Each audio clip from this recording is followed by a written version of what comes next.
বড়ো মানুহে যদি বড়োলেণ্ড দাবী কৰিব পাৰে তেনেহ'লে মিয়া মানুহে মিয়ালেণ্ডো দাবী কৰিব পাৰে। আমি মিয়া সাহিত্য শাসনৰ দাবী উঠাম আৰু মিয়ালেণ্ড বুলিও দাবী কৰিম। আমি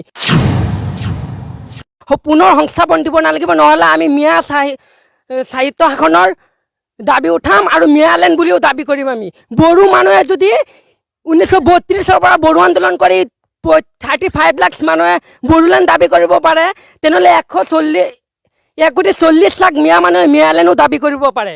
যদি এইবাৰ চৰকাৰ যদি আমাক পুনৰ সংস্থাপন নিদিয়ে তেনেহ'লে চৰকাৰে ডাঙৰ বৃহৎ গণ আন্দোলনৰ সন্মুখীন হ'ব লাগিব। আমি মিয়া ছাত্ৰ পৰিষদে গোটেই অসমৰ লগত দিল্লী গোটেই ভাৰতবৰ্ষ কঁপাই তুলিম।